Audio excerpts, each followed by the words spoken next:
The bell above the door tinkled, a familiar sound that usually brought a small smile to my lips. Not today. Today, each chime seemed a step closer to something I couldn't name quite yet, but felt nonetheless. A heaviness hung in the air, a change in the rhythm of our small town that went unnoticed by most but clawed at my insides. My gaze swept the front room of the pharmacy, my husband Thomas's pride and joy. The polished wooden counters gleamed beneath the gaslight, and gleaming jars lined the walls like promises of mending. Motherwell's elixir, Dr. Breyer's nerve tonic, a whole host of salves and balms. This was my world, measured out in comforting teaspoons and reassuring whiffs of chamomile. The townsfolk knew me, Elizabeth Bennett, the apothecary's wife. A good woman, they'd say, always ready with a smile and a kind word. Perhaps they sensed the restlessness beneath my proper composure, a yearning for something more than tending shop and pouring teas at the Ladies' Aid Society. But what that more was, I couldn't say. Thomas was a good husband, if not a passionate one. Our life was built on routine and the comfort that came with it. Yet, lately, even the familiar sound of him grinding herbs in the back room held an edge I hadn't noticed before. Then came Dr. Henry Holmes. It wasn't just his handsome face or those big city credentials that set off alarms within me. There was an emptiness behind his smile, a coldness in his eyes when he looked at a patient, not with a healer's concern, but a butcher appraising his stock. Modern medicine, he'd proclaim, voice booming to fill the shop. Will transform us, lead us into a new age. The townsfolk ate it up. The creaky old physician, Dr. Wells, couldn't compete with Holmes's shiny promises and talk of cutting-edge science. They didn't see what I did. The way Mrs. Parker, once the very picture of rosy-cheeked health, returned from one of Holmes's treatments with a dullness in her eyes, her voice flat as a slate. Or how young Tommy Fisher stopped his usual chatter, the bounce gone from his step. It couldn't just be my imagination, though Thomas certainly wished it so. A woman's nerves, he'd sigh, patting my hand when I voiced my fears over dinner. Even my dearest friend Sarah gave me that look, the one that mingled pity and concern, meant to soothe, but which only added to my growing sense of isolation. A demanding Mrs. Finch swished into the pharmacy, layers of lace and disapproval swirling with her. The usual clatter of weighing scales and rustling paper packets faded as the room seemed to hold its breath. Even Thomas, usually so affable, braced himself behind the counter. Mrs. Finch, always a pleasure. He chirped, a flicker of sweat on his brow despite the autumn chill. Pleasure indeed, she sniffed, thrusting a crumpled scrap of paper forward.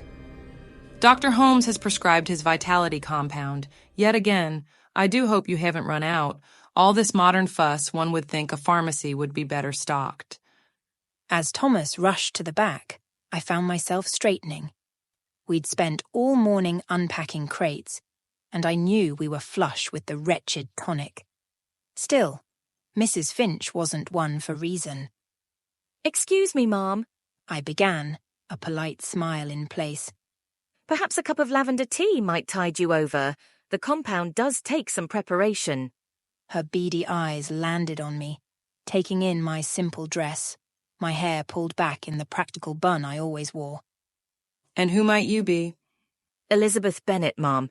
Mr. Bennett's wife." A curt statement. Usually wife was enough to cement my place, my authority within these walls. "Wife?" she echoed, a disdainful twist to her lips. "And does a mere wife know the inner workings of a modern pharmacy? Leave such matters to the men, my dear." Something snapped in me then, something bright and hot behind my ribs. Years of being merely the wife, dismissed with smiles, bubbled up in a rush. Mrs. Finch, My voice was clear, surprising even myself. as Mr. Bennett is busy, let me be of service. I happen to know for a fact we have several bottles of Dr. Holmes's precious tonic, second shelf from the top, behind the liver salts, if you'd care to check yourself. The silence that followed was glorious. Mrs. Finch, for the first time in my knowing her, stood speechless. Thomas resurfaced, startled. Mrs. Finch, all in order. He stopped, eyes widening as he took in the tableau. Me, flushed, yet unwavering, and his most difficult customer reduced to an apoplectic puce. It was a fleeting defiance, yet a defiance nonetheless. As the flustered Mrs. Finch marched out, tonic clutched in her fist, I caught Thomas's eye. In it wasn't his usual gentle disapproval, but an odd spark I hadn't seen in years, something like respect. Elizabeth. He said later, as the evening shadows draped themselves over the pharmacy. Perhaps you could take over the ledgers. Your penmanship is neater than mine, and with Mr. Holmes's new methods, the orders are... He trailed off, the worry returning to his voice. A victory, however small, a first sign that perhaps I wasn't merely a wife, but a woman capable of noticing the patterns, the odd inconsistencies in the shipments, the hushed conversations cut short when I entered the room. There was strength in me, yet untapped and perhaps unladylike, but strength nonetheless. Dr. Holmes materialized in the pharmacy with all the subtlety of a whirlwind. One day, his name was on the tongues of half the town. The next, he was standing there, resplendent in a tailored suit and a smile that promised miracles. Thomas, bless his simple heart, was swept away. The promise of profit, the chance to expand and transform our humble establishment into something grand, it blinded him to the unease that gnawed at me from the moment Holmes stepped across our threshold. Mrs. Bennett. He boomed, his voice somehow filling the room despite its usual hum of activity. He took my hand with a smoothness that made my skin crawl. The wife of my esteemed colleague. A pleasure indeed. I managed a polite murmur, but my eyes remained fixed on his. Charisma, the townsfolk whispered, but I saw something else in that keen, assessing gaze. Not warmth, but calculation. And as he charmed his way into our world, the glimpse I got from time to time behind his façade was enough to curdle my blood. His first week was a blur of handshakes, of hushed consultations behind closed doors with Thomas, and patients emerging with bewildered yet hopeful smiles. I held my tongue, telling myself it was suspicion, not certainty, that tightened my smiles and made my nights restless. But then came the moment that turned unease into a dread so tangible I could almost taste it, like copper on the tongue.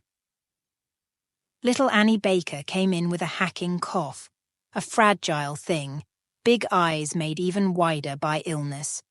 Her mother hovered, wringing her hands. Dr. Wells had offered the usual balm, a simple concoction that had soothed generations. But Annie had worsened, and the whispers of Holmes's miracles had reached even her worried ears. Holmes ushered them into the consultation room. What was normally a space filled with gentle questions and the crinkling of parchment became something else. The door closed with a resolute click, and the usual murmur of the pharmacy seemed to fade. My hands stilled on a jar of cough syrup, my knuckles white against the glass. Suddenly, Annie let out a wail, thin and sharp, unlike any cry of discomfort. It ripped through the quiet like a gunshot. My fingers shattered the jar, the sweet syrup splattering on the polished wood. Then, silence. Complete and terrible. I burst through those doors to a scene that haunts me still. Annie, pale as a ghost, slumped back against the hard wooden chair. Her mother moaned, clutching a scrap of lace to her mouth. and Holmes. He stood over them, and his face was no longer a mask of concern. The skin seemed to stretch too tightly over his cheekbones, the smile a rictus of too many teeth. His eyes, for just a moment, they weren't human, but held the flat black gleam of a shark sensing blood. He revelled in my horror, drawing it in. Then, with chilling control, the charm slammed back into place, the smile plastered over the monster beneath. Fear not, dear Mrs. Bennett. All is well. Just a momentary discomfort on the path to healing. His voice, once so smooth, had a rawness to it, the thinnest veneer of civility over something predatory.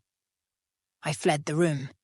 The air of the pharmacy, once so familiar, seemed to choke me, the rows of tonics and potions a mockery. That night, Thomas dismissed my trembling retelling as a woman's overactive imagination. But I knew. The truth of the monster disguised as a doctor settled in my bones, and as I watched him charm and change and poison our unsuspecting town, a flicker of something cold and resolute ignited within me. Fear? Yes, but a fear sharpening itself into a weapon. A change settled over our town, seeping in like a noxious fog. At first, it was subtle, a stolen glance between neighbours that held something like unease under the usual pleasantries. Then came the transformations that were impossible to ignore. Mrs. Parker, once a rosy-cheeked pillar of the church choir, now walked with leaden steps. Her voice, once bright enough to lead hymns, flattened to a dull monotone. Even her smiles, once filled with warmth, were stiff and practiced, as if the muscles of her face had forgotten genuine joy. Others followed. It wasn't just illness that Holmes seemed to cure, but something deeper. Worries melted away under his treatments, replaced by a placid acceptance.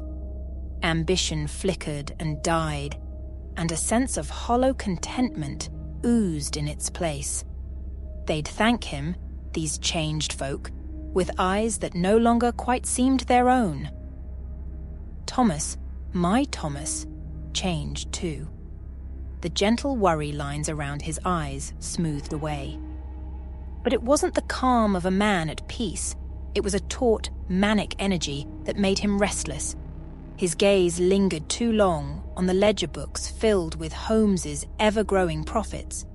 The back room, once his sanctuary, was now forbidden territory, filled with the clank of unfamiliar instruments and the stench that clung to his coat when he'd finally emerge. That smell. It permeated the pharmacy, a sharp metallic tang that clung to the back of my throat and made my stomach churn.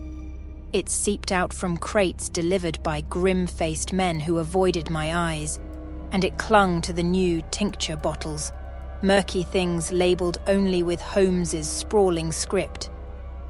Pennyroyal concentrate, Thomas said when I finally confronted him, his voice high with a newfound defensiveness. A breakthrough, Elizabeth. It regulates the humors, cures ailments science never could. His insistence, the desperation in it, was my true confirmation. This wasn't medicine, but poison seeping into the very heart of our town. He no longer saw his patients, but profit margins. He no longer smelled the rot creeping into our home, only the promise of gold. Late at night, when the pharmacy was shrouded in shadows and Thomas's snores echoed through the silent house, I crept downstairs. The back room held a chill that had nothing to do with the autumn air. The neatly arranged jars of herbs and roots seemed to cower beside the gleaming metal contraptions Holmes had brought in. My fingers, trembling, found the tincture bottle. It was heavier than it looked. With a sickening lurch, I realized the bottom wasn't glass, but cold, dark metal. Unstoppering it unleashed the full horror of the odor, rust and blood and something fouler, a chemical taint that pricked at the back of my nose like hot needles. This was Holmes's miracle cure. This was how he stole minds and emptied souls. I replaced the bottle, my hand shaking. A sob threatened to break from my throat, but I choked it back. Tears were for victims, and I was no longer simply afraid. The cold, resolute thing that had awakened within me studied the tincture bottle. I may not yet know what evil was within it, but knowledge was a weapon too. And a weapon, desperately needed, I would wield. Sleep became a stranger.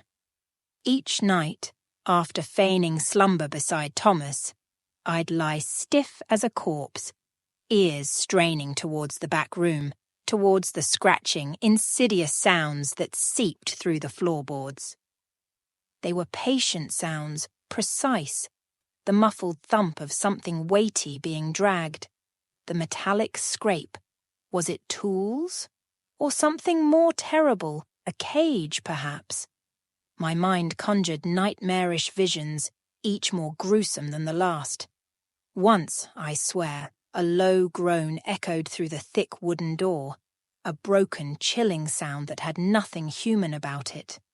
The odour no longer held even the pretense of medicine. It was a living, creeping thing, spreading its foul tendrils into every room. The sweet scent of chamomile I used to brew soothing teas now felt sickening. The earthy tang of my herb garden was overpowered by the metallic reek. I choked it down, this ever-present reminder of the corruption taking root. My search for answers became frantic yet meticulous. It was cunning that would save me, not panic. Ledgers were scrutinized under the dimmest lamplight, revealing disturbing patterns in the orders, vast quantities of chemicals with unfamiliar names, quantities no small-town pharmacy could ever need. And tucked between the pages, on a scrap of stained paper, I found a symbol. 2 intersecting circles, like a distorted Venn diagram, with a single line drawn upwards. Was it a formula? A brand? Or something far darker? A secret mark between conspirators? Each new discovery felt like ice water down my spine. The sense of isolation suffocated me. When I tried to voice a word of caution to Sarah, my dearest friend, her eyes took on that familiar, pitying softness. "A rest would do you good, Elizabeth," she said, patting my hand as if I were a skittish mare. "The excitement, it's gotten to you, hasn't it? Some time away, that's all you need." Her words, meant to soothe, cut deeper than anything Holmes could devise. It wasn't just Thomas who was ensnared, but the entire town. I was the anomaly, the crack in a perfectly moulded façade. I could scream the horrors from the rooftops, and all they'd hear was a hysterical woman in need of a sanatorium. One midnight hour, driven by a desperation that bordered on madness, I crept towards the back room. The door loomed in the shadows, less an entrance and more a gateway to madness. A sheen of sweat coated my palm as I reached for the handle. Just then, a flicker of light. Thomas, emerging from within, looked as startled as I felt. But in his eyes was not guilt, but a feverish intensity that chilled me to the bone. "Can't sleep, dear?" His voice was an oiled whisper in the hush. "Neither can I, but such progress. All thanks to Dr. Holmes, of course. A true visionary." The stench followed him, clinging like a shroud. He didn't see me then, not truly. I was furniture, part of the world he was reshaping to suit his monstrous desires. With a flash of clarity, I realized the greatest danger lay not in what lurked behind that door, but in the utter transformation of my own gentle husband. Little Tommy Fisher was a testament to the vibrancy that was being leached from our world. Just a week prior, he'd burst into the pharmacy, his scuffed boots sending clouds of dust motes dancing in the sunlight. Now, his father half carried him through the door, the boy's normally bright eyes sunken and dull. "Just a touch under the weather," Mr. Fisher said, his voice strained with a forced joviality. One of Dr. Holmes's tonics will fix him right up, wouldn't you say, son? The boy didn't respond. His shoulders slumped further, a puppet with its strings cut. My stomach churned. I'd seen this vacant transformation before. Before, I could cower in the corner of my fear. But not now. Not with this innocent reflection of my own dawning horror staring up at me. The usual, Thomas? Mr. Fisher's gaze flickered towards the back room. A mix of hope and barely concealed desperation etched on his face. I moved before I thought, my voice sharp enough to crack glass. Mr. Fisher, perhaps a cup of peppermint tea first, for the lad's stomach. Thomas blustered, his newfound obsession with Holmes's methods bumping up against an ingrained sense of propriety. But something in my face must have given him pause. Mr. Fisher, desperate, merely nodded. As I brewed the tea, kneeling to meet Tommy's eye level, a wave of protectiveness washed over me, cutting through the fear. I took his small hand, calloused from helping his father. It lay limply in mine. No child should have such a lifeless touch. Tommy?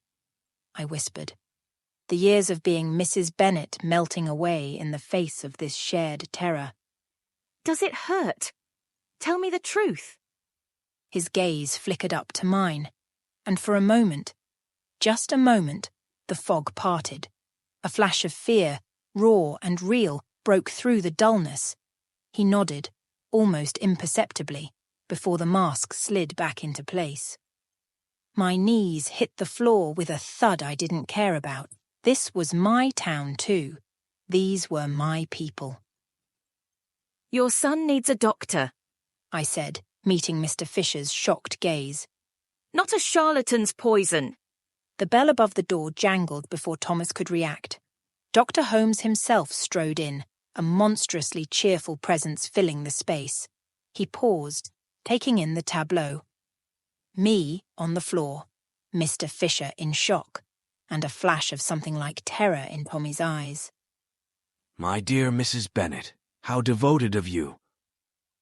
Holmes's voice dripped with false concern. But the boy needs modern treatments, not antiquated notions. There was steel under the silk now, a warning. He needs a mother's care. I fired back, rising to my feet and meeting Holmes's stare. And you, sir, need to get your foulness out of my pharmacy. The silence that fell was the most terrifying sound I'd ever heard. Tommy whimpered. His father looked about to faint. And Holmes? He merely smiled. A thin, dangerous smile that spoke of a patience worn thin. The fight was no longer hidden, no longer a silent unraveling in the shadows. It was out in the open, and with it came a recklessness born out of despair. My fear had not vanished, but it had teeth now. I would not be a victim without a fight. That night, with Thomas snoring like a saw cutting slow and steady through oak, I moved. The ledger was my target. Hidden, not under lock and key, Thomas had become sloppy in his obsession, but tucked beneath a stack of unpaid invoices for poultices and plasters. The lamplight cast flickering shadows, monstrous parodies of the familiar tools and jars. My heart hammered so loudly against my ribs, I feared it would give me away. But determination pushed me onward. It was older than the current order books, its leather cracked and a name unfamiliar to me scrawled on the spine. Dr. Ainsworth. A previous owner of the pharmacy, perhaps.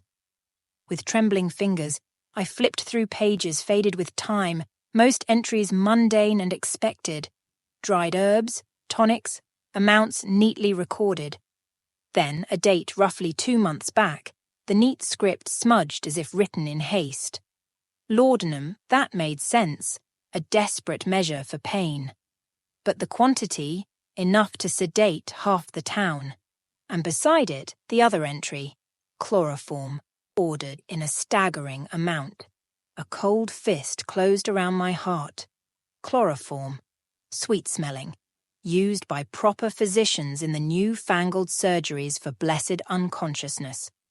But in these quantities, coupled with the other symptoms I'd witnessed, the vacant stares, the listlessness that was the opposite of healing. Suddenly, the scraping sounds from the back room took on a horrifying new meaning. Not tools, but a saw, perhaps. The thuds were not crates moved, but a body dragged across a floor, the rotting smell mixed with the metallic tang. I slammed the ledger shut, my gasp echoing too loudly in the silence. I had the bare bones of the horror, fragments yet to coalesce into a picture so terrible I feared my mind would shatter under the strain. But I had proof, something undeniable. Now came the terrifying question, what the hell to do with it? Whispers wouldn't be enough. The town was poisoned against me. I needed an ally, someone with authority, untouched by Holmes's corruption. Reverend Blackwood came to mind, a stern man, but righteous. If I presented him with the evidence... Hope flared, then died as I realized the flaw in my plan. Holmes was a newcomer, but he'd already donated a lavish new stained glass window to the church. Reverend Blackwood, kind but easily swayed by appearances of piety, would likely see not a hero in me, but a troubled woman slandering a benefactor of the town. My investigation had not brought clarity, but an even deeper despair. Holmes and his monstrous plans were an infection, and I had yet to find the cure. I crept back to my cold bed, sleep a million miles away. But between the dread, another feeling bloomed, a defiant, dangerous flicker. I might not be able to outsmart Holmes, outmaneuver him, but desperate women were capable of great and terrible things. Perhaps I wouldn't win, but I'd make damn sure he didn't win easily. Morning brought no lessening of the dread, but a grim resolve. I approached Thomas in the back room, once his sanctuary, now a place I barely dared tread. The ledger lay heavy in the pocket of my skirt, the damning evidence burning against my thigh. Thomas, I began, forcing my voice to remain steady. About Dr. Holmes's methods, about this tincture. A frown creased his brow. The old Thomas might have shown concern, listened. This new version cut me off with a weary sigh. Elizabeth, not this again. Your nerves are playing tricks. All those years tending shop, never a worry, and now... A dismissive flick of his wrist, as if my fear were a bothersome fly. Something inside me snapped. This is not nerves! Pulled out the ledger, slapping it onto the workbench. This is proof, Thomas. Look. His gaze skimmed the page, not with confusion, but a dawning horror. He recognized the handwriting, the staggering quantity of chemicals.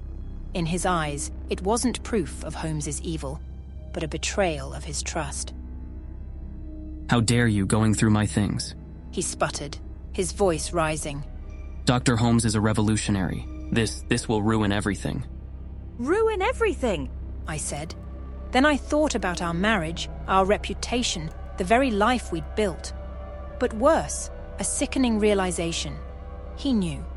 On some level, he knew what Holmes was capable of, but greed and ambition had blinded him. I was no longer his wife, but an obstacle to his grand, monstrous plan. I sought solace in Sarah, unburdening myself with the full horror of my suspicions, the ledger entries, the vacant stares of once vibrant townsfolk. Her response was a gentle hand on my arm and a soft, pitying sigh. Dearest Elizabeth, this isn't real. The excitement, the changes, they've clouded your judgment. What you see as a conspiracy is just progress. Sarah, I choked out. Don't you see? Little Tommy. Her fingers tightened on my arm, silencing me. A touch of nerves, that's all. All will be well once things settle. Perhaps I should see if Dr. Holmes has a tonic to soothe your worries. The world tilted. My closest friend, the one person I believed in, saw not a woman pushed to the brink, but a cracked mirror reflecting a distorted reality. Sarah wasn't just fooled. Sarah was content. The isolation wasn't an accident. It was part of Holmes's design. That evening, with Thomas asleep, I crept into the back room. Amidst the chemical retorts and jars of sinister, murky liquids, I found it. A small, worn locket on a delicate silver chain. I pried it open. A faded portrait of a woman smiled back at me, not the harsh lines of a town gossip, but a face full of warmth and laughter. It had belonged to Dr. Ainsworth's wife, the previous owner of the pharmacy. In my mind, an impossible connection formed. The disappearances of women in nearby towns, the monstrous change in my own. Were they connected? Victims of Holmes's monstrousness, their bodies hidden in this place I once called home? My stomach heaved, but beneath it, the anger burned stronger, fueled not by victimhood, but the desperate resolve of a woman with nothing left to lose. News of the widow's disappearance arrived not with a scream, but the rustle of a newspaper delivered fresh to my doorstep. I stared at the headline, the words refusing to form a coherent thought. Beloved widow vanishes without a trace. It should have been a shock. It wasn't. A numbness was settling over me, the chilling confirmation of horrors long suspected. They found her bonnet abandoned on a forest path, a familiar path, where she'd often walk in the cool of the evening, so the article claimed. Not so very different from Mrs. Parker's daily strolls along the river. Strolls she no longer took. I scanned the article, looking for what I knew I'd find. There, last seen returning from a consultation with Dr. Holmes, seemingly in a daze according to neighbours. In a daze, not ill, not recovered, but changed. I slammed the paper down, the rustle suddenly deafening in the quiet kitchen. The vacant stares, the slumping shoulders. It wasn't healing at all, but a horrifying transformation. My patients, the people I'd known and cared for, were being turned into hollow shells. And now, this widow? Was she dead? Or worse, had she become one of the walking ghosts haunting our town? A sob threatened to break from my throat, but I choked it back. It was time for strategizing, not weeping. There was damning evidence in the ledger. There was the tincture with its foul odour, but it was circumstantial. People believed in Holmes, his charm, his promises. They wouldn't believe in monsters, because monsters lived in fairy tales, not brightly lit modern pharmacies. I needed something undeniable, visceral, an image so horrifying it could shatter the careful illusion Holmes had woven. Then, amidst the swirling despair, a twisted idea snagged in my mind. The locket, Dr. Ainsworth's wife, could she, like the others, have been a victim? Not just disappeared, but hidden. My stomach churned at the thought of violating a grave, but the desperation outweighed the revulsion. The town's graveyard lay quiet under a full harvest moon. My footsteps crunched too loudly on the gravel path. In the eerie, shifting light, the rows of tombstones seemed accusatory. Yet, as my fingers touched the cool marble engraved with Dr. Ainsworth's name, my fear was outweighed by a grim determination. I needed her, not for vengeance, for proof. With trembling hands, I began to dig. The earth was soft, yielding easily, as if it too was complicit in hiding the darkness below. The locket felt heavy in my palm as I unearthed the plain wooden coffin. Panic warred with resolve as I pried open the lid. There, in the soft moonlight, lay Dr. Ainsworth's wife. Her eyes, once lively and warm in the faded photograph, were now empty holes. Her skin had a horrifying translucent pallor.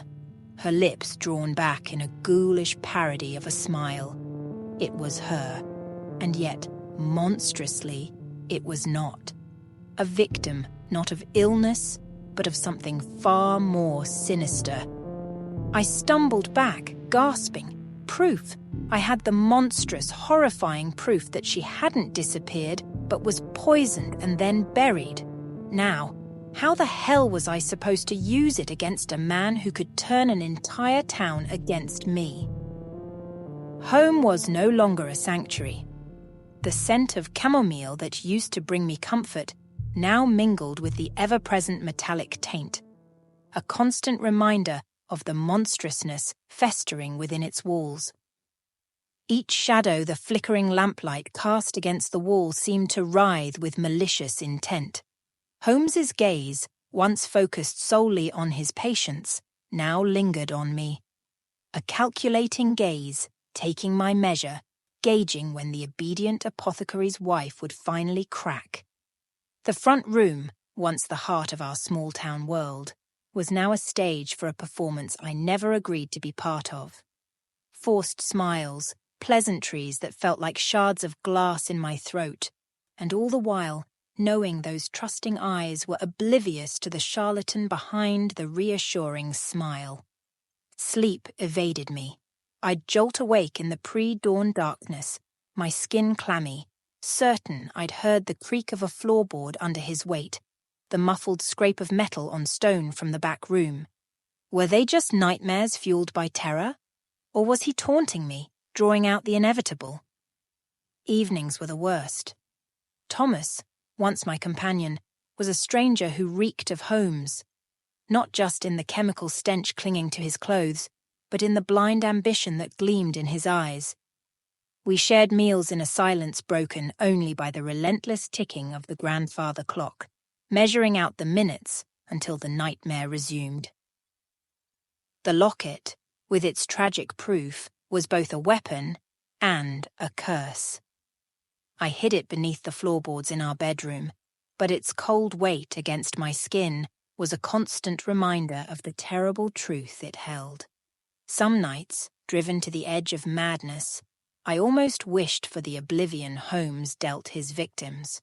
But amidst the terror, the rage burned ever brighter. The image of Dr. Ainsworth's wife, broken and discarded, fueled a desperate defiance. There were times I was sure I could feel my own reflection wavering in the mirror, becoming the ghost Holmes intended. Some mornings, I'd catch a glimpse of wildness in my own eyes, and a twisted sort of hope sparked. Perhaps madness could be a weapon too. One afternoon, a young woman entered the pharmacy, her eyes filled with a familiar mix of fear and desperate hope. She was carrying a child, small and pale, and my insides twisted. I had failed so many others. I would not fail this one. I served her, moving as if in a trance, my usual pleasantries replaced by a chilling calm. Yet, all the while, I watched Holmes, observed the predator in him emerge, the subtle gleam in his eye, the way his fingers twitched not with a physician's curiosity, but with a sickening anticipation as he watched the sickly child. In that moment, something in me shifted. I became not just the victim, not just a frantic mouse cornered by the cat, but a predator myself.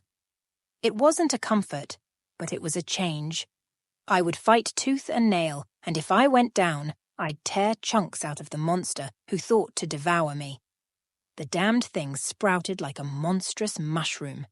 Not built, mind you, but erupting from the ground with unnatural haste.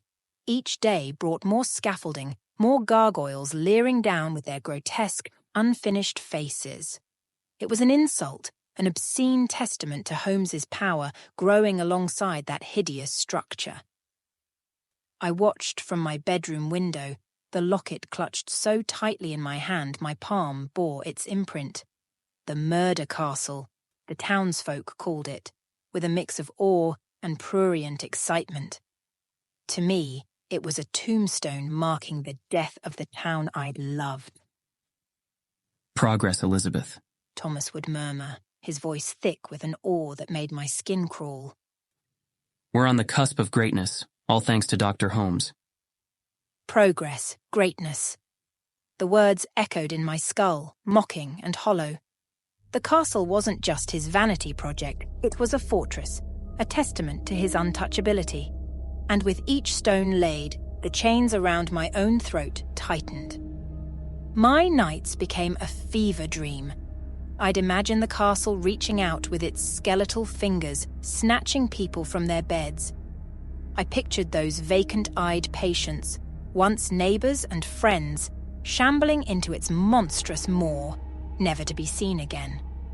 Were their souls being devoured, or their bodies ground into whatever vile concoction Holmes brewed in the dead of night? But even amidst the madness, a twisted sort of logic bloomed. The castle, in all its hideousness, could be a weapon too. If fear wouldn't sway the town, then perhaps the grotesque truth would. It was a madman's gamble, but desperate times. They called Holmes a visionary, a genius. Let them see the twisted results of that genius writ large upon the landscape. The castle was Holmes made manifest, monstrous, insatiable, and filled with hidden darkness. Under cover of night, I became a ghost in my own town.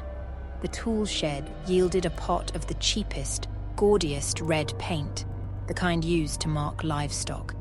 It would do nicely.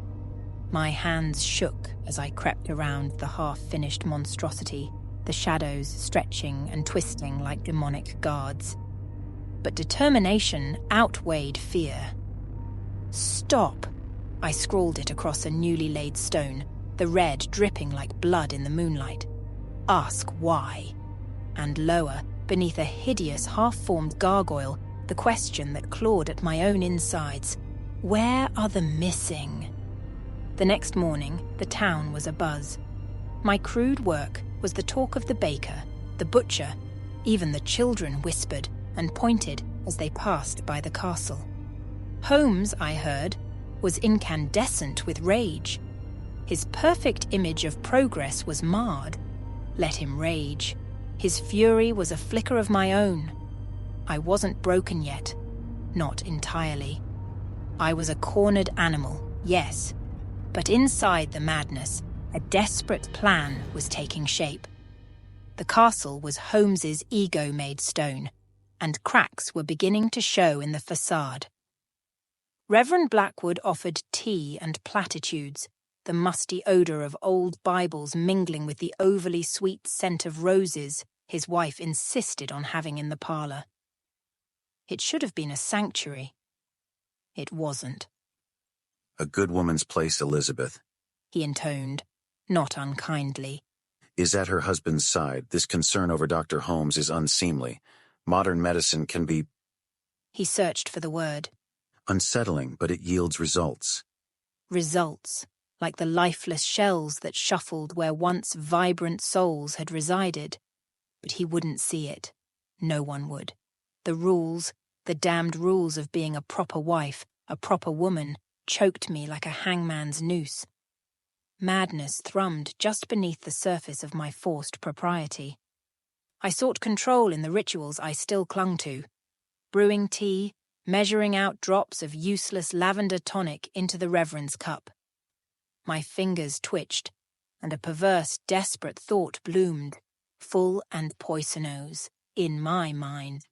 There were other things in the back room. Things far stronger than lavender.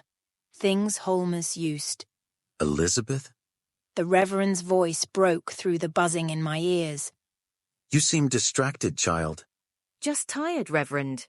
I managed to murmur, my fingers curling into fists so tight the nails bit into my palms. Poison. It was so tempting, so simple. Quick, silent solution, a lashing out in the face of my own powerlessness. But that would make me no better than Holmes, would it? And deep down, amidst the frenzy, I knew I wasn't a killer. I wasn't. The rest of our meeting is a blur. I dispensed advice to the young ladies' prayer circle, though I doubt a single word was truly about prayer. I smiled at worried glances, reassuring them that all was well, the lie burning my tongue. By the time I stumbled back home, the sun was dipping below the ever-present shadow of the castle. "Escape," a small voice whispered in the back of my mind. "Just leave." But where? Who would believe the ramblings of a small-town apothecary's wife about monstrous doctors and hidden horrors? They'd lock me up, declare me mad, and wouldn't that be the greatest joke of all? In my bedroom, I dug the locket out from its hiding place. Dr. Ainsworth's wife stared back at me, a silent accusation. Madness whispered insidious solutions, set the pharmacy ablaze, blame it on Holmes and his foul concoctions, slip poison into the town's well, make them truly see the monster in their midst. But each time I teetered on the edge, that stubborn flicker of sanity clawed back control. I was no killer, but by God, I was no helpless victim either. If society wouldn't provide justice, I'd carve it out myself. The madness didn't have to consume me entirely. It could become a weapon, and a desperate, dangerous woman with a weapon. Well, those were Holmes's worst nightmare, weren't they? The locket felt heavy in my hand. "Rest now," I told the woman in the picture. "There will be vengeance, for you, for all of us. Let madness fuel me, but let it be a cold madness, a focused one." The pregnant woman, Mrs. Atwood, glowed with the kind of health I could barely remember. She bustled in, radiating a nervous joy that struck me not with sympathy, but a rage so sharp it nearly made me gasp. "Dr. Holmes insists his new prenatal elixir is revolutionary," she chirped, resting a hand on her swollen belly. "The ladies at the sewing circle swear by it." The ladies at the circle, dull-eyed, placid, shadows of their former selves, and this vibrant woman, so full of the future Holmes preyed upon, would soon join their ranks. A wave of nausea washed over me, stronger than any morning sickness. No, not nausea, but the urge to do something monstrous. Rip that innocent child from her, flee, disappear into the anonymity of some distant city, save one when so many were beyond my reach. "Mrs. Atwood, a moment, please." I heard my own voice, distant and strange, and forced myself back to the present. Holmes lurked behind the consultation room door, a dark shadow eager to devour yet another life. It would not happen. Not this time. My hands moved swiftly and with mechanical precision, measuring, mixing, not the lavender water I was meant to be dispensing, but a far more potent concoction from a hidden shelf. Holmes's tincture, his vile miracle cure, in a far stronger dose, would quickly send Mrs. Atwood running to her toilet post haste. Bitter laughter bubbled in my throat. Let him have a taste of his own monstrous medicine. "Nervousness, dear?" I placed the cup before her, my voice sickly sweet. "This will settle you right down." She sipped, and my insides twisted. I had to justify this as saving the 2 lives before me. Letting her see the monster would make me an accomplice to murder, slow and insidious murder. Yet the pregnant woman reminded me too much of the trusting young wife I had once been. That woman had deserved protection, and by God, this one would get it, even if it damned me. Lies tumbled from my tongue, spun with practiced ease. "Dr. Holmes is called away unexpectedly. He's asked me to examine you instead, just a precaution, you understand." Her eyes, so wide and trusting, pierced me. Yet under the trust was a flicker of unease. Holmes's treatments, for all the promises, didn't sit well with everyone entirely. I stoked that unease, seeding doubts his false reassurances had begun to erase. By the time he returned, an hour later, and sputtering with rage, she was gone. His medicine had done the job and sent her rushing out to her home. He found me dispensing cough syrup, a model of propriety. His suspicions flared in his eyes, hot and accusatory. Where is Mrs. Atwood? Resting. I lied smoothly. I found some irregularities, nothing to be alarmed about. I sent her home with strict instructions to remain in bed. The lie rolled off my tongue with practiced ease, and something in me shifted. This wasn't terror anymore, nor the wildness of desperation. It was a chilling clarity, an acceptance of the darkness I was willing to embrace to fight back. Let us dance, Dr. Holmes. Let us see who ends up stepping on whose toes. This mother, this child, they are a line drawn in the sand. They are my declaration of war against the monster. That night, instead of the usual nightmares, a plan wove itself through my feverish dreams. There was a pattern, whispers of it, behind the polite smiles and knowing nods. Holmes's charm had cracks, the whispers, proof that some seeds of doubt were taking root. Those deliveries to his castle. The baker's wife had murmured it over a display of tarts, a flicker of unease behind her eyes. Delivery of what? I pressed, gentle as can be, but she'd retreated, retreating back into the accepted narrative of progress and innovation. My ears buzzed with heightened awareness. Nothing was mundane anymore. Each conversation was a puzzle piece, each shared glance potentially a key to unraveling Holmes's terrible secret. The opportunity came sooner than I dared hope. Two men, the rough-hewn sort who usually kept to themselves, bellied up to the bar at the tavern one evening. Flushed with ale, their voices loosened, though their words were still half hidden behind euphemisms. "Late nights out at that damn castle?" One grumbled. "The smell.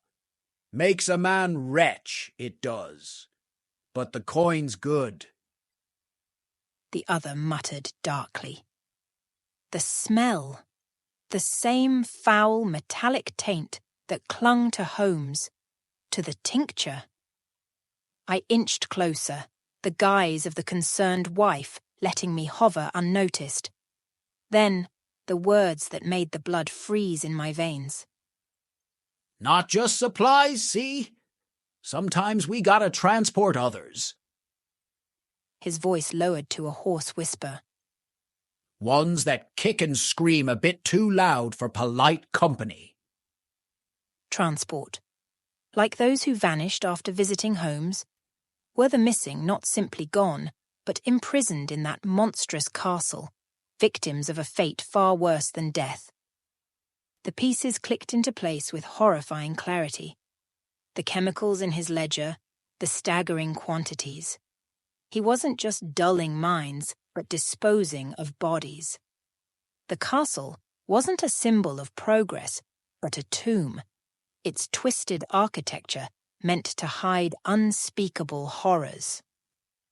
I stumbled out of the tavern, the raucous laughter and clinking tankards blurring into a grotesque symphony accompanying my realization. Back within the suffocating confines of my home, a wave of revulsion, of terror, threatened to consume me. I'd gone beyond fear, beyond righteous fury. I stood on the brink of an abyss, and the monster I battled mirrored the one growing within me. But amidst the horror, a determination bloomed. Fear was a useless thing, a fluttering trapped bird. Fury could be focused. The castle was the key. I had to get inside, bear witness to the truth, a weapon more potent than whispers, and a ledger filled with cryptic entries. My hesitation, the remnants of the woman I was, whispered of the danger. Holmes wouldn't hesitate to silence me, to add another ghost to his monstrous collection. But that flicker of goodness was my strength, the line I wouldn't cross. I wouldn't kill, I wouldn't become him. Instead, I'd let that sliver of decency fuel me. I'd destroy him not with his tools, but with the unwavering power of truth. I found Thomas in the back room, a haggard figure hunched over bubbling retorts. The sickly sweet stench of the tincture, an ever-present miasma of corruption, was almost overpowering. Sleep had long since deserted him, his eyes rimmed red and wild. He didn't look up as I entered his former domain. Not surprise, but a guilty sort of dread hung between us. Thomas, I said, my voice shaking not with fear, but with the weight of the monstrous truth. The castle. What happens there? His hands faltered, a retort clattering against the workbench. What? What are you talking about, Elizabeth? Progress. It's all for progress. Liars never look their accuser in the eye, Thomas. I pushed on, the veneer of wifely concern cracking to reveal the cold steel beneath. The deliveries, the disappearances, those poor vacant souls. What does he do to them? Finally, he looked up. The ambition, the manic glint, had fled. Only a terrified echo of the man I loved remained. He promised a new age, cures. Cures for life itself. I spat the words out, disgusted. In that moment, I felt not just betrayal, but an agonizing pity for this broken, pathetic creature he'd allowed himself to become.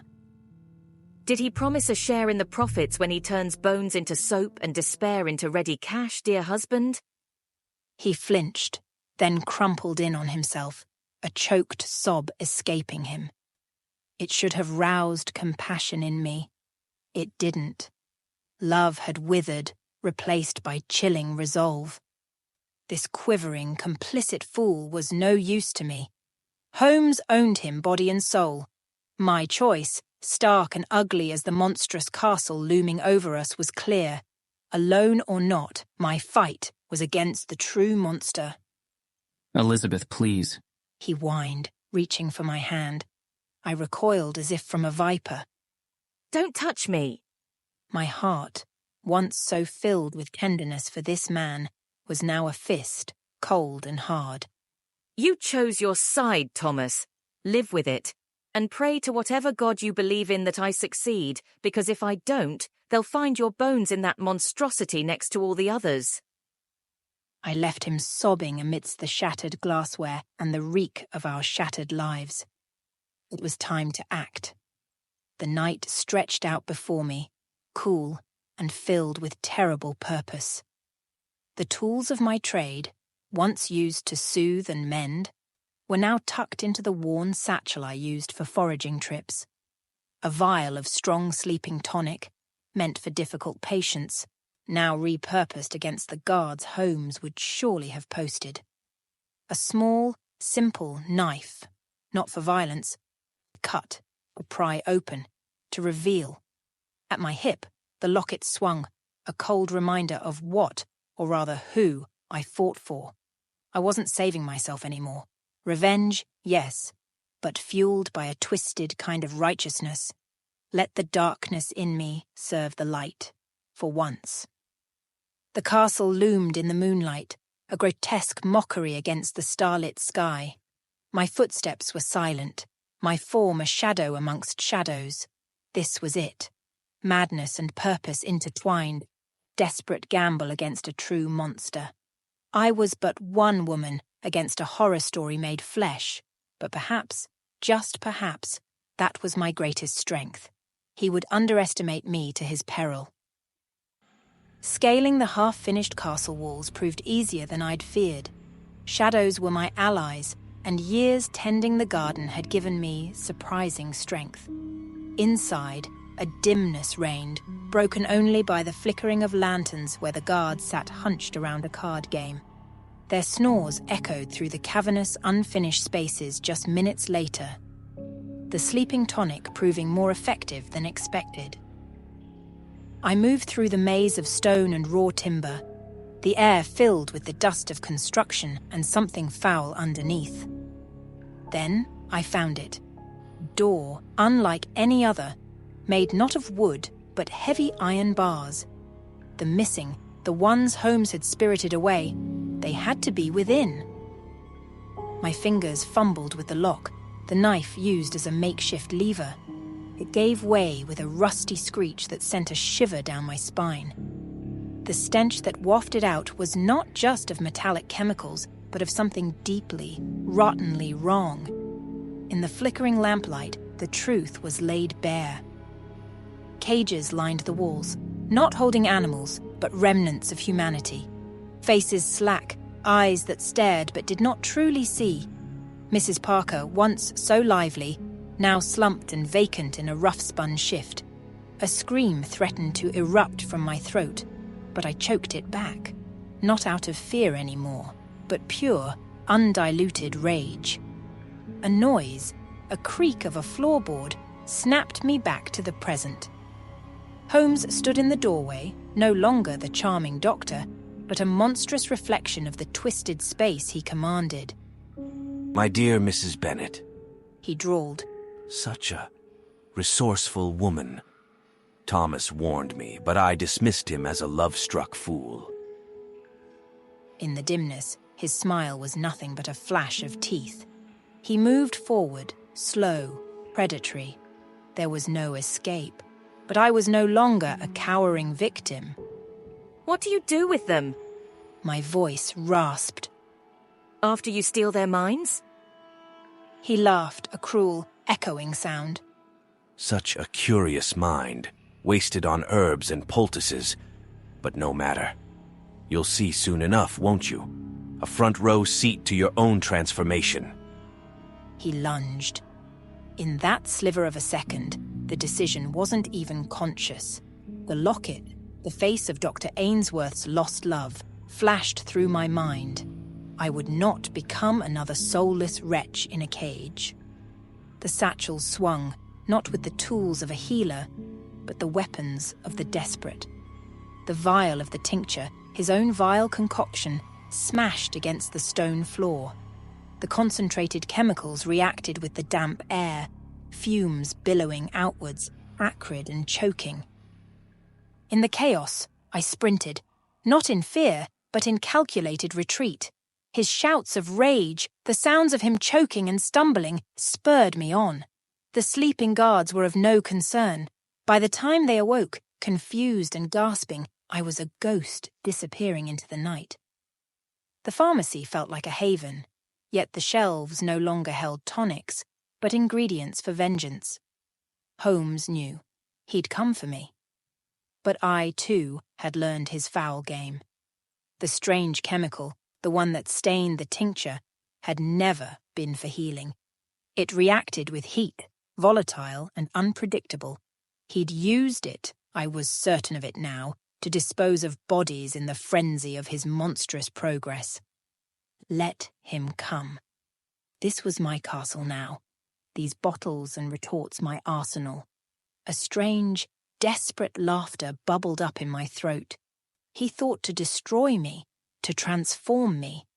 But like his own monstrous concoctions, I had become something far more potent, fueled not just by terror, but by a fury that burned brighter than any fire.